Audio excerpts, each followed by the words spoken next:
Hi there! The Northeast Indiana Farm to School team is proud to share our Harvest of the Month video series. In each video, we will visit a different farm in Northeast Indiana to learn where our food comes from. We will be able to meet our farmers and learn how they grow each of our Harvest of the Month fruits and vegetables. Welcome to Bender's Orchard. This lovely orchard has over 1,000 fruit trees that grow many varieties of apples and pears. This orchard is located in Noble County, Indiana, between the towns of Columbia City and Albion. Meet Joe and Rachel Bender, the owners and farmers of Bender's Orchard. Let's listen as Farmer Joe and Farmer Rachel tell us about their orchard and how they became farmers. I'm actually an electrical engineer, and before I retired, I designed weather satellites. So I've always been a farmer on the side, and I guess officially I've been a farmer since 1987 or so. We kind of started the orchard as a hobby, and then we kept adding trees. We started the orchard 35 years ago, and it's been a learning process. We work as a team. Joe and I pick all of the fruit ourselves. We prune, pick, take everything to the markets. The farm itself is 20 acres. We have about 5 acres of trees. At this point, we have about 1,000 trees. And of the 1,000 trees, probably about 170 are either pears or Asian pears. Bender's Orchard grows Asian pears and European pears. Asian pear varieties originate from Korea, Japan, and China, and are crispy, round, and delicious. European pear varieties originate from Central and Eastern Europe. These pears, such as Bartlett and D'Anjou pears, have a rounded bottom and a pointy top. Most European pears are soft, juicy, and flavorful when they are ripe. Now, let's learn about some of the special varieties of European pears they grow at Bender's Orchard. European pears, my new favorite is called Moonglow. It makes a smooth-skinned, greenish yellow pear when it's ripe. And I think it has an excellent flavor. Suckle is a real tiny pear.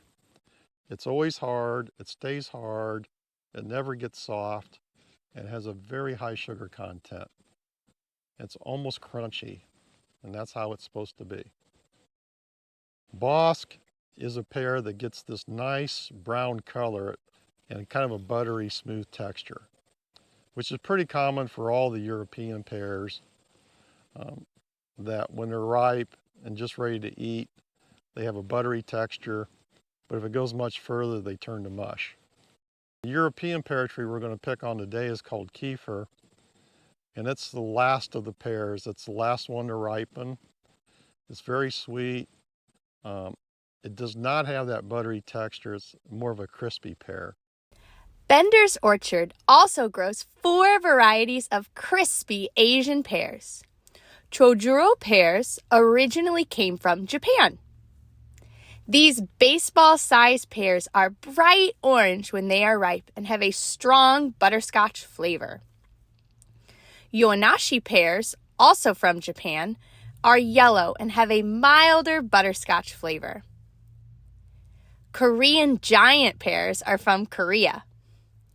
They are very crispy and juicy and grow to be the size of softballs or even bigger. Bender's Orchard recently discovered a new variety of Asian pear called Dripping Honey. So Dripping Honey was a pear we saw advertised, and they raved about it. And I sort of thought, well, maybe they're exaggerating, right? But I went ahead and I bought 5 or 6 of the trees. And last year we got a few pears, which were phenomenal. I've never had a pear that's that sweet. How do you grow pears? So typically the trees will bloom late April, early May. It kind of depends on the season. The previous 2 years we've had a late frost, and if temperatures get down much below 28 degrees, they start to damage the flower buds. And at 22 degrees or so, it's a total loss. You'll have no fruit that year at all. But if we get past the frost stage, then we bring in the bees, and we'll probably bring in about 8 hives, so well over 1 million bees. And when the bees are out pollinating all the flowers, you typically don't spray anything because you certainly don't want to harm the bees, right? Pears, apples, and other fruits are often exposed to harmful insects and diseases as they grow, which can damage the fruit or destroy it completely. To protect their fruit, orchard growers carefully spray their fruit trees with products that target these pests. It's a good idea to always wash fruit before you eat it to remove any remaining traces of these chemicals. Each flower blossom on a pear tree develops into one pear. If the pear trees survive the threats from frost and insects in the spring, Bender's Orchard is able to harvest over 20,000 pounds of pears in the late summer and early fall. That's a lot of pears. As soon as the leaves fall off or start to fall off, it's time to prune. So the goal of pruning is to, A, not let the tree get too tall.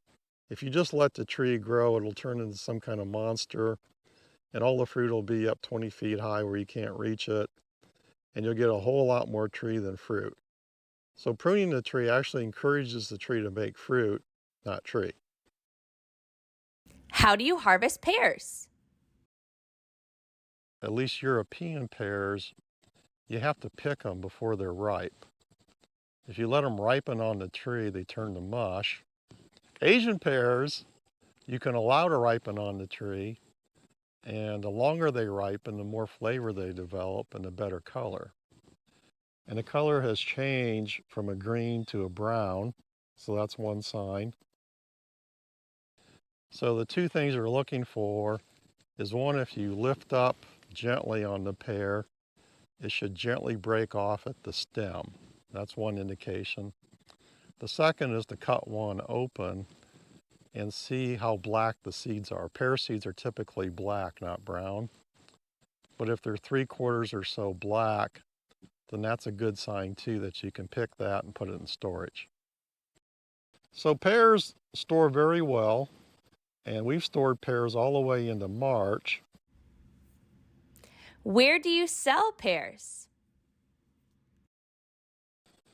Almost all of the Asian pears are sold right here on the farm by U-Pick customers. At a U-Pick orchard, families come to harvest the fruit themselves. It's fun to see the farm, learn how the fruit grows, and pick fruit from the trees to bring home. We'll also have people call for the European pears. They're going to do canning, and they'll pick up pretty large quantities that we've already picked. We sell some fruit at the Columbia City Farmers Market, and we sell some fruit at the Johnny Appleseed Festival, and also fruit at the Fort Wayne Farmers Market and the YLNI Market. The self-serve refrigerator, we keep cider, we keep a variety of, whatever variety of apples we're picking, or Asian pears. How do you eat pears? You can cook with them, bake with them, you can dry the fruit. It's very interesting dried. And when you dry an Asian pear, it's like a candy. My favorite pear is the Korean giant that we grow. That would be my absolute favorite. They're crispy, they're sweet, the juice just runs down your chin, and they're just delicious. Thanks for visiting Bender's Orchard with us today and learning about pears.